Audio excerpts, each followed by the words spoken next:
Welcome back to our YouTube channel Mathophilic education. और आज के वीडियो के अंदर हम डिस्कस करने वाले हैं metric spaces. CSIR NET GATE आप किसी भी एग्ज़ाम की तैयारी कर रहे हैं तो उसके अंदर मैट्रिक्स स्पेसेस आता है। साथ में BSc के अंदर भी आपने मैट्रिक्स स्पेसेस टॉपिक किया होगा। कुछ बच्चों को ये आसान लगता है, कुछ बच्चों को ये मुश्किल लगता है। जिन बच्चों को मुश्किल लगता है तो डरने की कोई बात नहीं है। अब की जो हमारी ये जो वीडियो की सीरीज़ है, इसको देखने के बाद पूरा मैट्रिक्स स्पेस अच्छे से समझने के बाद आपको भी ये टॉपिक आसान लगने लगेगा। ठीक है, मैट्रिक्स स्पेसेस काफ़ी बच्चे क्या करते हैं, कॉम्पिटिटिव के अकॉर्डिंग एग्जाम के अंदर नहीं करके जाते, उसको छोड़ जाते हैं ये सोचकर कि शायद इसका क्वेश्चन मुश्किल आता हो। कई बार क्वेश्चन इसका मुश्किल आता है, but most of the times question बहुत इजी आता है और आप इजीली अटेम्प्ट कर सकते हो अगर आपने मैट्रिक्स स्पेस कंसेप्ट को बहुत अच्छे से स्टडी किया है, एक बार उस पर टाइम लगाया है उसको समझने में। ठीक है, तो अभी आपको जो मैट्रिक्स स्पेसेस के हम लेक्चर्स अपलोड करेंगे वो आपको कम्प्लीटली अच्छे से समझने हैं। साथ के साथ जैसे जैसे टॉपिक्स कंप्लीट होंगे मैट्रिक्स स्पेसेस के, वैसे वैसे जो भी उनके रिलेटेड क्वेश्चंस होंगे वो भी डिस्कस होंगे जो ऑलरेडी प्रीवियस ईयर के अंदर आ चुके हैं, ताकि आप उससे रिलेट कर पाए कि हाँ पहले हमें ये क्वेश्चन काफ़ी मुश्किल लगता था और अब कंसेप्ट समझने के बाद क्वेश्चन को करना काफ़ी ईजी हो गया है। ठीक है, तो ऑलरेडी देखिए आप सभी बच्चे BA BSc बैकग्राउंड से तो ये टॉपिक आपने कर रखा है और एक क्वेश्चन CSIR नेट के अंदर इस टॉपिक के अंदर से आना ही आना है, तो बहुत इजीली आप इस क्वेश्चन को अटेम्प्ट कर पाओगे अगर आपने अच्छे से समझा है तो। ठीक है, इसके अलावा ऑलरेडी हमारा जो CSIR नेट का बैच है जिसकी वैलिडिटी फरवरी तक है, यानी कि अगर आपने इस बार का CSIR नेट देना है, आपकी तैयारी अच्छी है, साथ में गेट का भी एग्जाम देना है, तो उन दोनों के लिए हमने एक न्यू कोर्स लॉन्च किया था जिसके अंदर आपके पास वैलिडिटी रहेगी अप टू गेट एग्जाम, यानी कि फरवरी मिड तक, और आपके दोनों ही एग्जाम उससे पहले हो जाएंगे। ठीक है, तो आपकी अगर तैयारी थोड़ी बहुत आपने ऑलरेडी कर रखी है और आप चाहते हैं अच्छे से आपका सब कुछ रिवाइज हो जाए तो आप उस बैच को ज्वाइन कर सकते हैं। अगर आप बिल्कुल फ्रेशर हैं तो आप 6 मंथ या 1 ईयर वाला बैच में ज्वाइन कर सकते हैं, वो भी हमारा ऑलरेडी आप पूरा का पूरा किस तरीके से कोर्स है, किस तरीके से उसके अंदर लेक्चर्स, असाइनमेंट प्लस उनके वीडियो सॉल्यूशन, टेस्ट और उनके वीडियो सॉल्यूशन प्रोवाइड किया जाएगा, वो सभी आपको डिटेल्स ऐप के अंदर मिल जाएगी। आप हमारी ऐप इंस्टॉल कर सकते हैं मैथोफिलिक एजुकेशन। ठीक है, तो चलिए अब टॉपिक को स्टार्ट करते हैं। मैट्रिक्स स्पेसेस, सबसे पहले हम समझेंगे मैट्रिक्स स्पेसेस होता क्या है। ठीक है, मैट्रिक्स है क्या? मैट्रिक एक तरीके से डिस्टेंस से रिलेटेड है। ठीक है, अब आपको अगर मैट्रिक स्पेस निकालना है, यानी कि आप अगर मैट्रिक को डिफाइन कर रहे हैं तो आपके माइंड में थोड़ा बहुत जो रिलेट करना है आपको वो डिस्टेंस से ही करना है। ठीक है, तो मैट्रिक स्पेसेस की डेफिनेशन किस तरीके से है? मैट्रिक स्पेसेस है क्या? एक नॉन एम्प्टी सेट। ठीक है, a non empty set actual में देखिए ये मैपिंग है। मैपिंग कहाँ से? x cross x to r। ठीक है, यानी कि 2 आप एलिमेंट लेंगे, क्योंकि डिस्टेंस के लिए हम क्या लेते हैं, 2 एलिमेंट लेते हैं। मान लीजिए ये आपके पास कोई स्पेस है x, ठीक है, d इसके ऊपर कोई मैट्रिक है। ठीक है, 2 आपने पॉइंट ले लिए x और y। जिस तरीके से आपको इन दोनों के बीच का डिस्टेंस मापना है, जो आपके पास डिफाइन किया होगा उसके अंदर, वो चीज मैट्रिक है। ठीक है, अब ये जरूरी नहीं है कि डायरेक्ट हम इसमें सीधा ही जाए, अलग अलग तरीके की आप मैट्रिक पढ़ने वाले हैं, डिस्क्रीट मैट्रिक, यूजुअल मैट्रिक। ठीक है, इस तरीके से काफी मैट्रिक आएंगी अभी। तो मतलब एक्चुअल में क्या है कि ये डिस्टेंस मापने का तरीका है, और ऐसे ही नहीं कि हर आपके पास जो भी इस तरीके की मैपिंग हो, किस तरीके की मैपिंग, x टू r। ठीक है, हर इस तरीके की मैपिंग को भी आप मैट्रिक नहीं कहेंगे। हमारे पास 4 कंडीशंस है। अगर कोई नॉन एम्प्टी सेट उन कंडीशंस को फुलफिल करता है तभी आप उसको मैट्रिक स्पेस कहेंगे। जिस तरीके से हमने ग्रुप्स एंड रिंग्स के अंदर देखा था, कोई भी सेट अगर आपके पास क्लोजर, एसोसिएटिव, आइडेंटिटी और इनवर्स, ये 4 चीजें उसके पास हैं, तो हम क्या कहते थे, वो ग्रुप है। और अगर साथ में कॉम्यूटेटिव भी आ गया तो हम कहते थे अबेलियन ग्रुप भी बन रहे हैं। ठीक है, इस तरीके से ही अभी 4 कंडीशंस मैं आपको बताऊंगी। वो 4 कंडीशन अगर कोई सेट, नॉन एम्प्टी सेट, उन सारे के सारे एग्जाम्स को सेटिस्फाई कर रहा है, तभी हम कहेंगे कि हमारे पास मैट्रिक स्पेस वो बना रहे हैं। कौन? वो जो D। ठीक है, XD डिनोट कैसे करना है हमने इसको, XD। जिस स्पेस के ऊपर बात की जाएगी वो स्पेस है x। जिस तरीके से आपके पास मीट्रिक डिफाइन होगा d ऑफ x बाय, हर क्वेश्चन के अंदर आपको दिया हुआ आएगा कि किस तरीके से डिफाइन है। और कुछ होती है स्टैंडर्ड, जैसे कि यूजुअल मीट्रिक, डिस्क्रीट मीट्रिक, वो आपको अगर बाय नेम भी आ जाए तो पता होना चाहिए कि किस तरीके से उस मीट्रिक के अंदर हमारे पास डिफाइन होता है। सब कुछ मैं आपको बताऊंगी अभी धीरे धीरे करके, तो अभी आपको पेशेंस रखनी है, धीरे धीरे हम स्टेप बाय स्टेप समझेंगे। जो चीज़ अगर आपको लगता है कि आपने मैट्रिक बीएससी के अंदर बहुत अच्छे से नहीं किया था तो भी कोई प्रॉब्लम नहीं है, स्टार्टिंग से कराऊंगी तो आपको बहुत अच्छे से सब कुछ समझ में आने वाला है। ठीक है, तो सबसे पहले यहाँ पर मैं आपको बता देती हूँ कि डेफिनेशन क्या है। यहाँ पर थोड़ा आपको आइडिया लग गया होगा किस तरीके से आपका मीट्रिक है, डिस्टेंस ही मापना है, अलग अलग तरीके से आप डिस्टेंस माप सकते हो। ठीक है, और कुछ कंडीशंस है, अगर वो कंडीशन सेटिस्फाई होंगी तभी हमारे पास क्या होगा, वो जो स्पेस है मतलब उसको हम मीट्रिक स्पेस कहेंगे। ठीक है, तो चलिए एक बार यहाँ पर हम डेफिनेशन देख लेते हैं। ठीक है, ध्यान से देखिए, अब डेफिनेशन आपके पास क्या है। Let x be a non empty set, x आपको बताया है नॉन एम्प्टी होगा। ठीक है, और फंक्शन वही जो मैंने पहले लिखा था, x क्रॉस x से r तक, और r हमारे पास यहाँ पर क्या होगा, real number is said to be metric. Metric को मैंने आपको ऑलरेडी बताया कि हम डिस्टेंस से रिलेट भी करते हैं, यानी कि डिस्टेंस निकालने का तरीका ही है metric. Distance function on x if it satisfies the following condition, following axioms भी बोल सकते हैं आप। अब एक्सियम क्या है वो देखिएगा ध्यान से, 4 एक्सियम है हमारे पास। पहला एक्सियम क्या है कि d ऑफ एक्स वाई, कोई 2 पॉइंट लेने हैं क्योंकि यहाँ पर आपको दिख रहा है 2 एलिमेंट लिए हुए हैं हमने, ये ग्रेटर देन 0 होगा for all x y belong to x, यानी कि ये कंडीशन हमारे पास क्या है, नॉन नेगेटिविटी की। अगर मैं इसको यहाँ पर लिखूं, नॉन नेगेटिविटी की कंडीशन, यानी कि किन्हीं भी 2 पॉइंट का जो डिस्टेंस है वो आइदर 0 आएगा और ग्रेटर देन 0 आएगा। कोई भी आप पॉइंट 2 ले सकते हैं, कभी भी जो इनका डिस्टेंस है वो 0 से कम नहीं होगा, यानी कि पॉजिटिव वैल्यू रहेगी। सेकेंड हमारे पास जो प्रॉपर्टी है वो देखिए क्या है।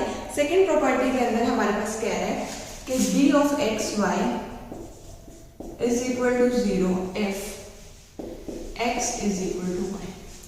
अगर 2 पॉइंट के बीच का डिस्टेंस हमारे पास 0 है, इसका मतलब क्या है, वो दोनों के दोनों पॉइंट्स इक्वल हैं। ठीक है, यानी कि 2 पॉइंट के बीच का जो डिस्टेंस है वो इक्वल तभी आएगा जब हमारे पास x इक्वल टू y हो। इसको ऐसे भी लिख सकते हैं और ऐसे भी लिख सकते हैं। ठीक है, दोनों ही बात ठीक है। यहाँ पर भी आप ये लिखोगे एक्स वाई बिलोंग कहाँ से कर रहे हैं, हमारे पास x के अंदर से, यानी कि अगर उन 2 पॉइंट के बीच का डिस्टेंस 0 है, इसका मतलब क्या है कि वो दोनों के दोनों पॉइंट इक्वल होंगे तभी 0 हमारे पास आ सकता है। ठीक है, थर्ड कंडीशन हमारे पास क्या है। थर्ड कंडीशन देखिए, यहाँ पर पहले मैं मेंशन कर देती हूँ, अगर हमारे पास d ऑफ एक्स वाई निकाले या आप d ऑफ वाई एक्स निकालो, हमेशा आपके पास सेम आएगा। वही चीज आप लिखेंगे साइड में, एक्स वाई बिलोंग कहाँ से कर रहे हैं, उसी स्पेस x के अंदर से। ठीक है, इस प्रॉपर्टी को हम क्या कहते हैं, सिमेट्री। R के अंदर भी आपने देखा हो, अगर रियल लाइन के अंदर हम 1 से 4 तक का डिस्टेंस निकालें तो 3 ही आता है, और अगर 4 से 1 का डिस्टेंस निकालें तो भी 3 ही आता है। यानी कि आप x का y से डिस्टेंस निकालो या y का x से डिस्टेंस निकालो, डिस्टेंस सेम ही आने वाला है। फोर्थ प्रॉपर्टी है ट्रायंगुलर इनइक्वालिटी, यानी कि आपके पास अगर आप 2 पॉइंट ले रहे हो, 2 पॉइंट आप x और y ले रहे हो, less than d of x z plus d of z y, तो x और y का जो डिस्टेंस है और x z, देखो x और y का डिस्टेंस निकालिए, x z का डिस्टेंस निकालिए और y z का डिस्टेंस निकालिए, इन दोनों का सम, ये चीज जो है इन दोनों के सम से हमेशा कम ही आएगी। इस प्रॉपर्टी को हम बोलते हैं ट्रायंगल इनइक्वालिटी, ट्रायंगुलर इनइक्वालिटी भी बोल सकते हो। ठीक है, अब आपके पास देखो इन तीनों के नाम है, इसको आप आइडेंटिटी ऑफ पॉइंट्स भी बोल सकते हो इस प्रॉपर्टी को। ठीक है, ये जो आपकी प्रॉपर्टी है इसको आप अलग से मार्क कर लीजिए। कॉम्पिटिटिव के अंदर जितने भी क्वेश्चंस आएंगे उसके अंदर ये वाली प्रॉपर्टी बहुत हेल्प करती है। अगर कहीं आपको मीट्रिक प्रूफ करके दिखाने की वो नहीं बन रहा, ठीक है, यानी कि अगर हमारे पास कोई स्पेस मीट्रिक नहीं बन रहा तो मोस्ट ऑफ द केसेस के अंदर यही प्रॉपर्टी काम आ जाएगी। इस प्रॉपर्टी से ही हम ऑप्शन को डिस्कार्ड, मतलब बाकी ऑप्शन डिस्कार्ड कर पाएंगे, यानी कि इन तीनों के कंपैरेटिवली इस वाले का सबसे ज़्यादा हम यूज़ करेंगे, ठीक है। क्वेश्चन सॉल्व करने में बेस्ट है ये हमारे पास पॉइंट, यानी कि इसी से काफ़ी बार क्वेश्चन हमारा बहुत इजीली सॉल्व हो जाता है, ठीक है। छोटी छोटी बातें जो हमें ध्यान रखनी है मैट्रिक के अंदर ताकि हम इजीली क्वेश्चन कर पाए। बीच बीच में और भी शॉर्ट ट्रिक्स आएंगी, वो भी मैं आपको बताऊंगी, ठीक है। फिलहाल इन 4 प्रॉपर्टी के बाद आप इस वाली प्रॉपर्टी को अच्छे से मार्क कर लेना, क्योंकि क्वेश्चंस में आपकी यही वाली प्रॉपर्टी सबसे ज़्यादा हेल्प करेगी, ठीक है। अब ये आपने क्या देखा कि मीट्रिक स्पेसेस की 4 प्रॉपर्टी है। पहली, ऑलवेज ग्रेटर देन 0। सेकेंड, अगर x और y का डिस्टेंस 0 आ रहा है, इसका मतलब क्या है, दोनों पॉइंट आपस में ही इक्वल है। तीसरा क्या है, d of x y is equal to d of y x, that is symmetry. और चौथी है ट्रायंगुलर इनइक्वालिटी, ठीक है। अब इसके बाद जो मोस्ट यूज होती है हमारे पास मीट्रिक, वो है डिस्क्रीट मीट्रिक और सेकंड है हमारे पास यूजुअल मीट्रिक। दोनों ही हम डिस्कस करते हैं, उनके अंदर ये चारों ही प्रॉपर्टी को डिस्कस किया जाएगा, कैसे डिस्क्रीट मीट्रिक मीट्रिक बन रही है और कैसे यूजुअल मीट्रिक भी मीट्रिक स्पेस बन रहा है। किसी भी सेट को अब आपको मीट्रिक स्पेस दिखाना, जस्ट आपको इन 4 प्रॉपर्टी का यूज करना है, ठीक है। साथ में मैं आपको अभी और भी एग्जाम्पल बताऊंगी। एग्जाम्पल में आपको काफ़ी सारे एक्सप्लेन करने वाली, सो डैट बहुत अच्छे से आपको क्लियर हो जाए कि किस तरीके से हम निकालते हैं आइदर वो मीट्रिक है या नहीं है। और फिर हम कुछ एग्जाम्पल्स का कंक्लूजन भी निकालेंगे कि ताकि आप डायरेक्टली अगर पेपर के अंदर क्वेश्चन आ जाए तो आपको सॉल्व करने की ज़रूरत ही ना पड़े, ठीक है। तो चलिए देख लेते हैं सबसे पहले डिस्क्रीट मीट्रिक हमारे पास कैसे मीट्रिक स्पेस बना रही है, ठीक है। अब ध्यान से देखिए, आपके पास डिस्क्रीट मीट्रिक काफ़ी शॉर्ट तरीके से हम प्रूफ करने वाले हैं। जैसे बीएससी में पूरा आपको प्रूफ करना होता था वैसे नहीं करने वाले। 2-3 एग्जाम्पल जो है डिस्क्रीट यूजुअल थोड़ा सा मैं आपको ज़्यादा टाइम देके बताऊंगी, ताकि जो बच्चे बिल्कुल नए बेसिक से कर रहे हैं मीट्रिक को उनको इजीली समझ में आ जाए। उसके बाद जस्ट आपको थोड़ा सा कंपैरेटिवली थोड़ी स्पीड से बताऊंगी, ठीक है। पहली प्रॉपर्टी देखो क्या होती है, d of x y greater than और इक्वल टू 0। ये क्या इसके अंदर फुलफिल हो रही है, ये 0 है, यानी कि इस फंक्शन के अंदर जो भी आप वैल्यू पुट करो, या तो वैल्यू आएगी 0 या फिर वैल्यू आएगी 1, दोनों ही क्या है, ग्रेटर देन और इक्वल टू 0। पहली प्रॉपर्टी तो सेटिस्फाई। सेकेंड हमारे पास प्रॉपर्टी आइडेंटिटी ऑफ पॉइंट्स वाली थी कि अगर आपके पास डी ऑफ एक्स वाई 0 आ रहा है, इसका मतलब क्या है, x is equal to y. Yes, ये प्रॉपर्टी सेटिस्फाई हो रही है या नहीं, यहाँ से हमें क्लियरली पता चल रहा है ये प्रॉपर्टी भी सेटिस्फाई होगी, क्योंकि x इक्वल टू वाई होने पर ही हमारे पास वैल्यू 0 आ रही है, अदरवाइज कभी भी वैल्यू 0 नहीं आएगी। यही तो कहते हैं ये प्रॉपर्टी कि अगर आपके पास x इक्वल टू वाई होगा तभी हमारे पास क्या आ जाएगा, वैल्यू 0 आएगी, ठीक है। चलिए थर्ड वाली प्रॉपर्टी हमारे पास क्या आ गई, symmetry. D of x y और d of y x same आएगा। अब इसके अंदर आपके पास 2 केस बन रहे हैं। इसके अंदर आपके पास 2 केस किस तरीके से बन रहे हैं कि एक तो केस होगा x इक्वल टू वाई और एक होगा x not equal to y का। जब आप x इक्वल टू वाई लोगे तो आपके पास डी ऑफ एक्स वाई 0 आएगा और डी ऑफ वाई एक्स भी क्या आएगा, आपके पास 0 आएगा। ध्यान से देखिए, जब आप x इक्वल टू वाई ले रहे हो तो आपके पास d of x y as well as d of y x दोनों 0 आएंगे। जब आप x not equal to y ले रहे हो तब दोनों की ही वैल्यू आपके पास 1 आने वाली है, ठीक है। तो इस केस में भी और इस केस में भी, दोनों ही केसेस के अंदर आपके पास ये चीज सेटिस्फाई हो रही है, थर्ड वाली प्रॉपर्टी सिमेट्री। उसके बाद आपको शो करके दिखाना है ट्रायंगुलर इनइक्वालिटी। अब देखो इसके अंदर अगर मुझे ये वाली प्रॉपर्टी प्रूव करके दिखानी है, इसके लिए काफी सारे केसेस बन जाएंगे। आपके पास x इक्वल टू वाई है या नहीं, x not equal to y है या किस तरीके से, सभी केसेस को अभी हम यहाँ पर एक साथ में डिस्कस करते हैं। बिल्कुल ध्यान से देखना, यही केसेस बन रहे हैं इसके अंदर, ये 5 केसेस बन जाएंगे। या तो x equal to y equal to z हो, ठीक है। सेकेंड, x y के इक्वल हो, z के इक्वल ना हो, यानी कि x और y की तो वैल्यूज इक्वल है बट z की अलग है। x और z की सेम है, y की अलग है। y और z की सेम है और x की अलग है। और सेकंड है कि तीनों ही डिस्टिंक्ट वैल्यूज हैं। यही 5 केसेस बन पाएंगे। चलिए पहला देखिए, जब आपके पास तीनों की वैल्यू सेम है, इस केस में आपके पास डी ऑफ एक्स वाई भी 0 आएगा, क्योंकि सेम अगर वैल्यू आ रही है तो डिस्टेंस 0 आ रहा है, और डी ऑफ एक्स जेड भी 0 आएगा, डी ऑफ जेड वाई भी 0 आएगा। ऑब्वियसली तीनों 0 है तो आपके पास ये कंडीशन होल्ड हो जाएगी, 0 इज लेस देन और इक्वल टू, ये आ जाएगा ना, हो रही है ये कंडीशन होल्ड। सेकंड के अंदर देखिए आपके पास क्या है, x equal to y not equal to z, ठीक है। आपको प्रूफ क्या करके दिखाना है, d of x y less than और equal to d of x z plus d of z y, correct. D of x y इस case के अंदर क्या आएगा, एक्स वाई के इक्वल है, इसका मतलब वैल्यू 0 आएगी।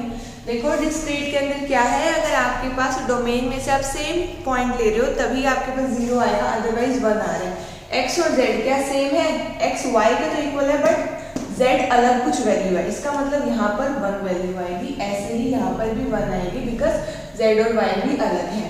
ऐसे ही x not equal to y equal to z के अंदर d of x y is less than और equal to d of x z plus d of z y, values put कीजिए।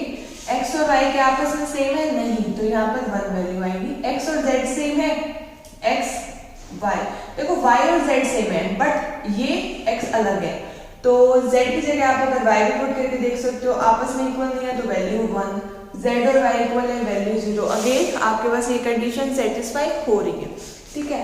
x z के equal है, y का equal नहीं है, तो x और y का तो वैल्यू 1 आएगी, लेस देन और इक्वल टू x और z की 0 आएगी और पीछे 1 आएगी। x not equal to z, y not equal to z, ठीक है।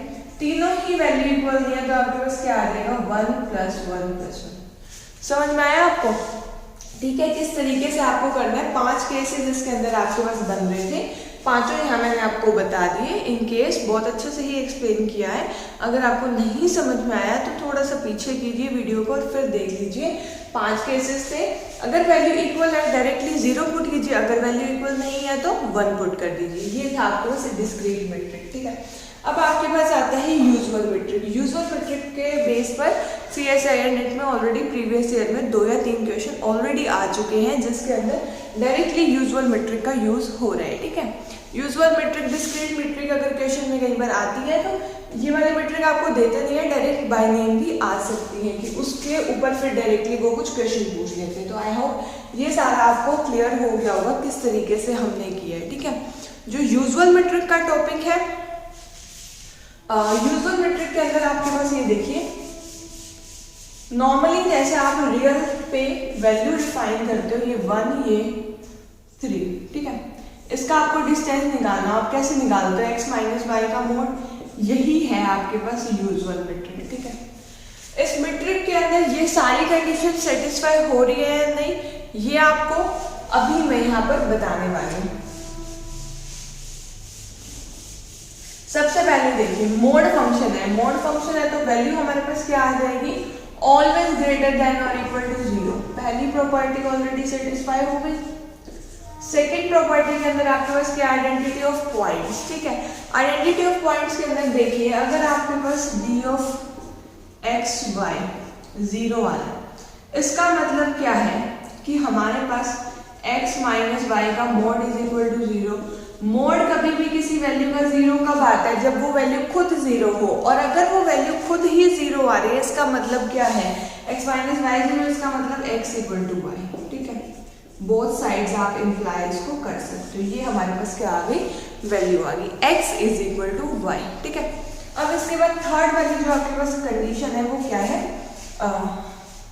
Symmetry. D of x y आपके पास क्या आएगा, x माइनस वाई का मोड, जब आप इसके अंदर से माइनस कॉमन लेंगे तो y माइनस एक्स का मोड, ठीक है, that is equal to d of y x. तो ये भी आपके पास क्या होगी, कंडीशन सेटिस्फाई। फोर्थ क्या है आपके पास, d of x y is less than और equal to d of x z plus d of z y, ठीक है। अब आपके पास क्या है, एक्स वाई के अंदर आपको डायरेक्टली देखिए इस वाले को आपने किस तरीके से करना है, इस प्रॉपर्टी को, डी ऑफ एक्स वाई आपकी LHS है, इसका आपके पास क्या आ जाएगा, x माइनस वाई। इसी को आप लिख सकते हो x माइनस वाई के अंदर मैं प्लस माइनस जेड कर दूं। ध्यान से देखिए, या इस तरीके से कर देते हो, आपको कंफ्यूजन नहीं होगा। x माइनस वाई का प्लस माइनस जेड कर दिया, तो इसको मैं अलग अलग करके लिख सकती हूँ, x minus z minus y minus z minus x कर दीजिए। इसको इसके साथ उठाया और इसको इसके साथ उठाया, तो माइनस अलग लेने की जरूरत ही नहीं पड़ने वाली, ठीक है। अब आपका इसके बाद ये चीज इसको स्ट्रिक्टली लेस देन कर सकते हैं हम, x minus Z mode plus में z माइनस वाई मोड, ठीक है। ये सारे आपने ऑलरेडी पढ़ रखे हैं, मोड की प्रॉपर्टीज है। आपको इस चीज को इसके इक्वल दिखाना है, तो मैंने क्या किया, z इंक्लूड करना था, प्लस माइनस z कर दिया। कोई भी वैल्यू आप प्लस और माइनस दोनों कर रहे हो, फर्क नहीं पड़ने वाला है। तो उसके बाद सॉल्व किया, देन ये आ गया, ये किसकी वैल्यू है, डी ऑफ एक्स जेड की, और ये हमारे पास किसकी वैल्यू है, डी ऑफ जेड वाई की, ठीक है। यही चीज आपको प्रूव करके दिखानी थी फोर्थ प्रॉपर्टी के अंदर, और यही मैंने आपको यहाँ पर ऑलरेडी प्रूव करके दिखा दी, ठीक है।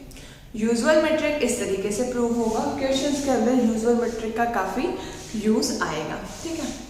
अब आपके पास इसके बाद जो मैं प्रूव करने वाली हूँ, यही चीज अगर आपको R2 R3 के अंदर, या फिर देखिए अगर आपके पास इस तरीके से मेट्रिक डिफाइन हो, x2 माइनस y2 मोड या x3 माइनस y3 मोड, तो वो मेट्रिक बनती है या नहीं हम चेक करने वाले हैं सभी, बट वो सब कुछ डिस्कस होगा अगले लेक्चर के अंदर। ये अभी बिल्कुल बेसिक हमारे एग्जाम्पल से जो हम ऑलरेडी हर कोई बच्चा बीएससी के अंदर करके आते हैं, जस्ट टू रिवाइज आपके माइंड को एक बार याद दिलाने के लिए, जिन बच्चों ने मैट्रिक जस्ट बीएससी के बाद नहीं किया दोबारा, और उनके लिए ये था कि एक बार आपको सारा याद आ गया। अगले जो वीडियो होगी उसके अंदर हम काफ़ी अच्छे एग्जाम्पल डिस्कस करने वाले हैं, तो एक बार वो एग्जाम्पल आप ज़रूर देखना, सो डैट आपको बहुत अच्छे से कंसेप्ट समझ में आ जाए, और फिर आपको पता भी चल जाएगा कैसे हम एक प्रॉपर्टी की हेल्प से डायरेक्ट कह देते हैं कि हमारे पास जो है ये जो स्पेस है ये मेट्रिक नहीं बन रहा है, ठीक है।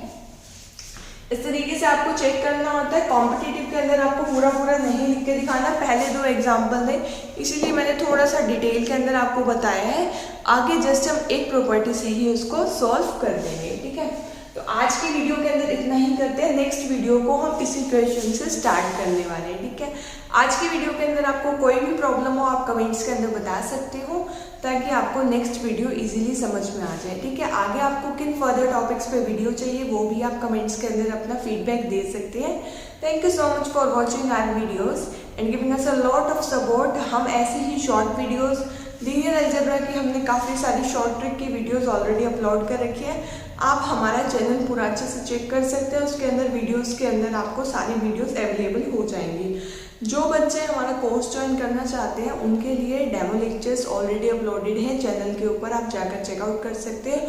कोई भी आपको रिगार्डिंग किसी भी कोर्स के लिए आपको कुछ भी पूछना हो, जो आपको स्क्रीन पे नंबर शो हो रहे हैं, इन पर भी आप कॉन्टेक्ट कर सकते हो। Thank you so much for watching and have a nice day.